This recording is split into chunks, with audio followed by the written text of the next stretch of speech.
Hey guys, welcome to my channel. ఈరోజు మన ఛానల్లో పొటాటో అండ్ తోటకూర సబ్జీ ఎలా తయారు చేయాలో చూద్దాం. అందుకు మనము ఒక ప్యాన్ని వేడి చేసుకొని 3 టేబుల్ స్పూన్ ఆయిల్ యాడ్ చేసుకోండి. ఆయిల్ వేడెక్కిన తర్వాత పోపు దినుసులన్నీ యాడ్ చేసుకోండి. జీలకర్ర, శనగపప్పు, ఉద్దిపప్పు, ఆవాలు, కొద్దిగా మెంతులు ఇవన్నీ యాడ్ చేసుకొని ఒక 3 సెకండ్స్ అలా ఫ్రై చేసుకున్న తర్వాత ఇందులో ఒక మీడియం సైజ్ ఆనియన్ని సన్నగా కట్ చేసుకొని యాడ్ చేసుకున్నానండి. నెక్స్ట్ ఇందులోని ఒక చిన్న పొటాటో తీసుకొని యాడ్ చేసుకున్నాను. మీకు సబ్జీ క్వాంటిటీని బట్టి ఆనియన్ పొటాటోని యాడ్ చేసుకోండి. నేనైతే ఇక్కడ 3 మెంబర్స్కి సరిపడా చేస్తున్నాను కాబట్టి ఒక మీడియం సైజ్ ఆనియన్, ఒక మీడియం సైజ్ పొటాటో క్యూబ్స్ లాగా కట్ చేసుకొని యాడ్ చేసుకున్నాను.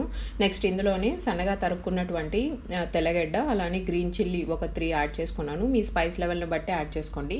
ఇవన్నీ యాడ్ చేసుకున్నాక పొటాటో సాఫ్ట్గా అయ్యేంత వరకు లో ఫ్లేమ్లో మినిమం ఒక 5 మినిట్స్ కుక్ చేసుకోండి. వన్స్ పొటాటో సాఫ్ట్ అయిన తర్వాత ఇందులోనే ఒక మీడియం సైజ్ టమాటో, అలానే ధనియాల పొడి, పసుపు, మిరప్పొడి, అలానే ఉప్పు కూడా యాడ్ చేసుకొని ఒకసారి ఆ రా స్మెల్ మొత్తం అంటే పచ్చివాసన పోయేంత వరకు ఫ్రై చేసుకొని మూత పెట్టి టమాటో సాఫ్ట్ అయ్యేంత వరకు కుక్ చేసుకోండి.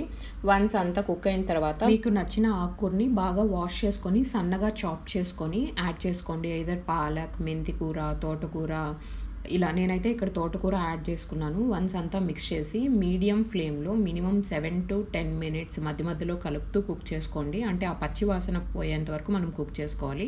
వన్స్ కర్రీ మొత్తం రెడీ అయ్యాక కొద్దిగా కొత్తిమీర చల్లుకొని మీరు ఏదర్ రైస్తో కానీ చపాతీతో కానీ సర్వ్ చేసుకోండి. దేనికైనా సూపర్గా ఉంటుంది ఇది అండ్ హెల్దీ కూడా.